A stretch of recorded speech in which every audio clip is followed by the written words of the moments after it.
Hello, Teller County and all of our viewers. We just want to say thank you today. And I know I've been talking a lot about 003, but I wanted Commissioner Eric Stone to join me today to talk a little bit from the county perspective also of what 003 does to Teller County and really a lot of counties. And I think we're all in that same boat of trying to figure out how this is going to impact us financially and then also impact us really morally and ethically. I think is the bigger one too, and how we deal with the Second Amendment issues, the lawsuits that we're going to be dealing with, and really, what the county's doing with this bill as we look forward into the future.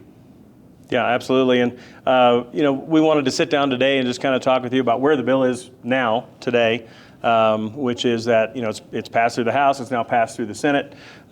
They've made amendments to it. They've now concurred on all the amendments and passed it again through the Senate. So now it's going to make its way over to the governor's office for him to sign. And one of the things that I know that the sheriff's already put videos out on as well and has had communications going out as well towards this is that we want the governor to veto this. And there are so many reasons, whether it's financial to you as residents, whether it's financial to the county for the expense of this to the county for implementing it, but then also, of course, for the big reason, the big elephant in the room, which is that it violates the Second Amendment on so many levels. But that's a fight that we'd really like to not waste Colorado's money on. We're in a $1.2 billion deficit with the current budget that they're trying to push through right now at the state legislature. And this is just going to be more burden because they're going to be flooded with lawsuits on many areas of this bill. Yeah, and I think that's the key to this too, is that really I think what has to happen is somebody needs to push forth an injunction if it does get signed. And really the courts need to be involved with it from the onset of the signing.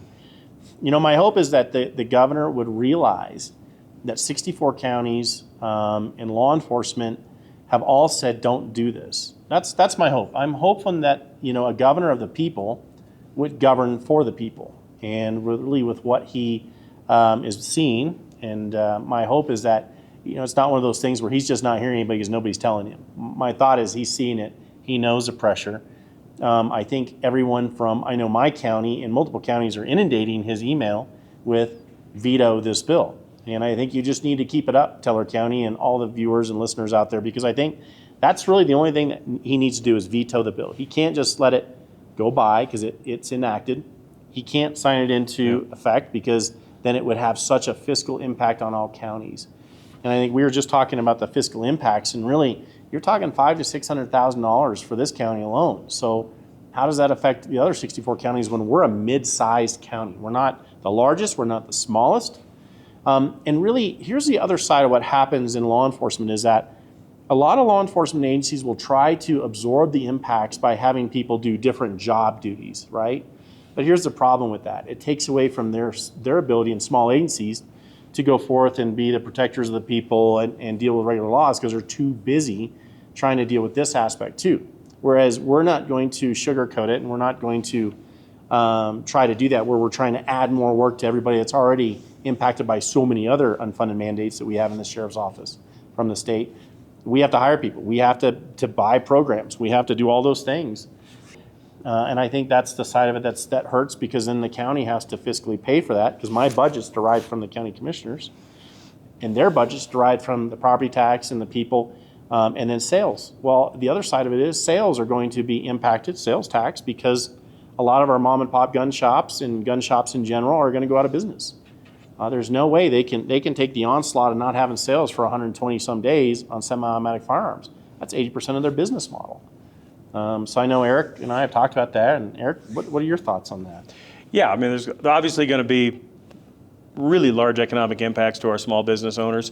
And, for those of us who live in Teller County, a lot of you probably, have utilized gun shops or even private FFLs that are here in the county. A lot of you also, probably like I've done, you go to Denver, you go to Colorado Springs, and you go and you seek out these specialty shops. There's shops all over Colorado Springs and in Denver and across the state that have specialized in certain types of businesses.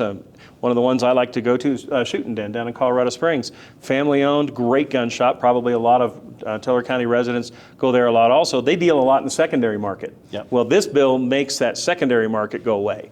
that anything that is semi-automatic that isn't specifically called out to be allowed, which, by the way, there's very little on the allowable list that makes any sense at all, because none of it really makes any sense.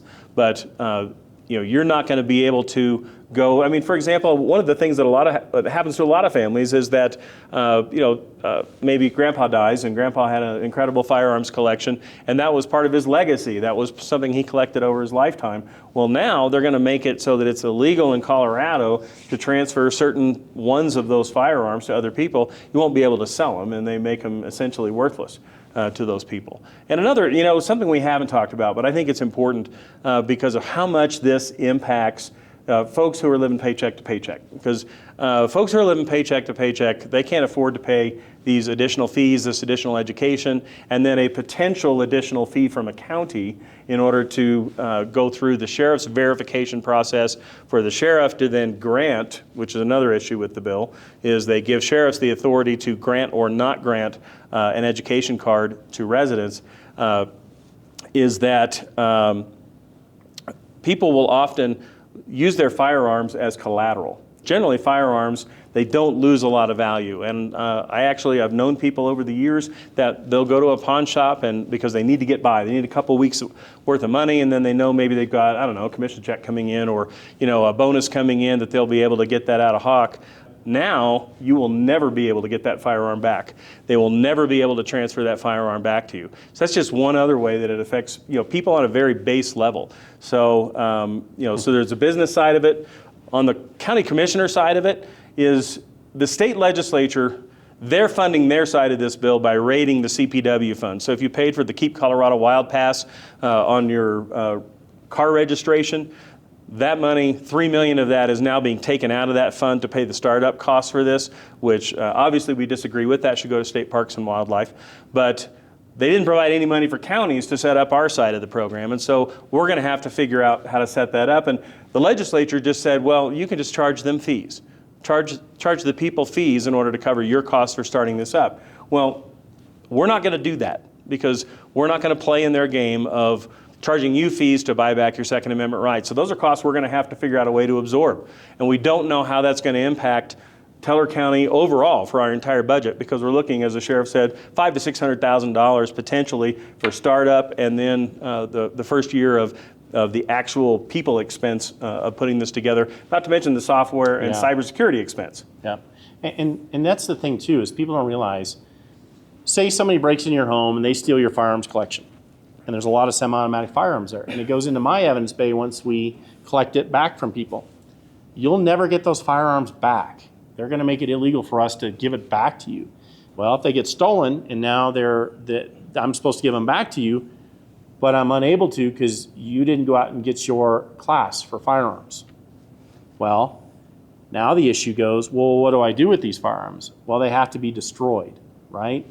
So unfortunately, you just lost out on what may be, tens and thousands, hundreds of thousands of dollars, because some firearms are worth that kind of money now. And they were more of a retirement nest egg than they were just a firearm for our pleasure, right? And there's a lot of that goes on. So we talk about a semi-automatic weapon. Well, the old Gatling gun system, I was just at a gun show the other day. They're magazine fed.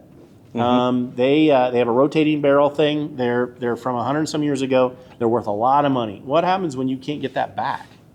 Or just a lot of different firearms.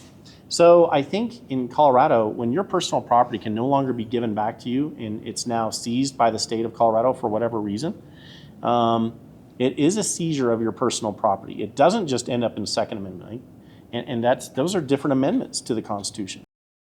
The right of the people to be secure in their persons, houses, papers, and effects against unreasonable searches and seizures shall not be violated, and no warrants shall issue, but upon probable cause, supported by oath or affirmation, and particularly describing the place to be searched, or the persons or things to be seized. The Fourth Amendment to the Constitution of the United States. So I think there's a lot of other problems with the bill that really is going to cost Colorado and its citizens a lot of money. The lawsuits alone on this bill are going to cost a lot of money. So not only are you paying through your taxes for this bill to be passed, this bill to then have to fund to do it, and then having to pay the fees to do it, because some of the state fees we have to charge because the states say, and they're mandatory, you have to charge them for us, the state. They want us to take the money for it because they want us to be the bad guys as counties, I think. I think that's what I'm seeing is it's easier to make us the bad guys and look like we're not, because then it erodes what a sheriff and commissioners have in their local communities from how citizens feel. And that's the sad part. And we just saw it in a civil litigation case that just hit the 4th Judicial District because they could be the arm to enforce the law, even though they say we're not going to enforce it, which I agree with Michael Allen totally. The problem is that the state is putting us in that position where now we are the bad guys.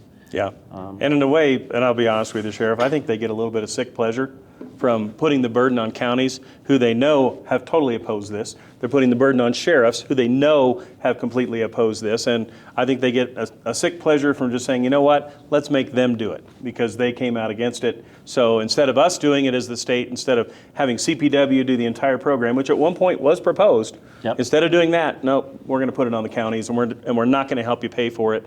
And again, I'm never going to agree with charging our residents money to access their Second Amendment rights. Now, the state is going to have some hoops for you to jump through. They got these education classes. You're going to have to pay for a third-party background check that we don't know what that's going to look like. Sheriff's Department is going to have to run all this information through and make sure that it all lines up correctly according to the law. And then he's got to issue yet another type of identification in addition to the concealed handgun permit cards. So just another layer of bureaucracy, but most importantly, huge barriers to you to being able to access, your right to buy firearms.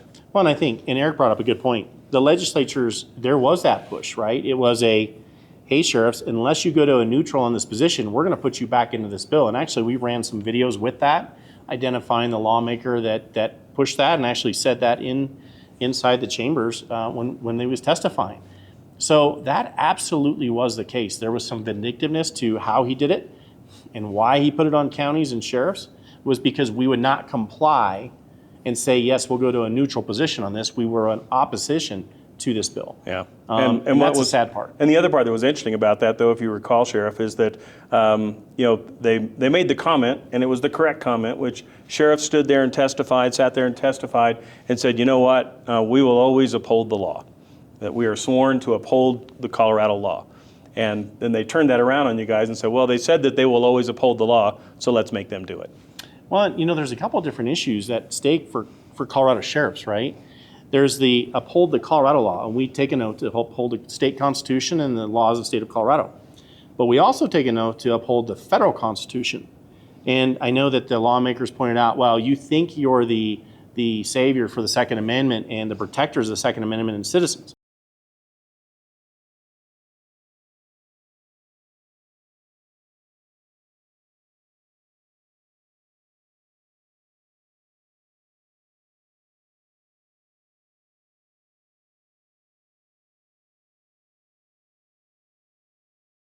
Well, we are. And that's the funny thing, and I've said it before. We take an oath to that. So now we're put in the middle between two very different law structures. And really we're seeing a Colorado legislature they're trying to make the Colorado Constitution their own and really interpret it different than what it was meant to be interpreted for. So, not only is there a federal issue, now there's a state issue. And the other thing people seem to forget is that we are also citizens of the United States. So we are supposed to uphold the federal Constitution. And I don't get into the whole Constitution versus laws type conversation. Very, very rarely do I do this. But at a certain point, what do you want us to follow as a state of Colorado? And I think right now, for what I'm seeing, Jared Polis needs to veto this bill. I think the only thing to do for the citizens of Colorado is to veto this bill. And also send a message to these legislatures. You don't just get to take away people's rights. I think that's a big one. And my hope is that he will veto the bill. But if not, I think our day is in court. I think that will be, probably have to go to a federal court to get something done with this. But I think the fiscal cost of this and the fiscal responsibility of Colorado is in question. Yeah, I agree. And, as the sheriff said, $500,000 approximately just for Teller County to get it going. And, we're a county of 27,000 people, which puts us in the bottom 2/3, I guess, or right at the level of 2/3 of the size of counties. So the cost to bigger counties is going to be tremendous. It's going to be very significant. But then also the counties that are smaller than us, they struggle just to get people, much less to they won't be able to afford to bring on full-time employees to do this. They're going to have to try to do it with the employees they have. It's going to be a burden for them that, Huge. frankly, for those residents in those counties, I'm thinking of the Hinsdale counties, the Mineral counties, Rio Grande counties, where literally they're in the small thousands, less than 10,000 residents. I don't know how they're going to be able to do it. Well, and we do in law enforcement all the time. We absorb the cost into what we already have as a structure. But the problem is then we don't get to all of our other duties. And then it becomes our fault when we can't get to something in time. So I think the small counties, all the Cheyenne counties, the Bent counties, it's hard. We were once that small county, and I remember I had to wear 10 different hats to do something.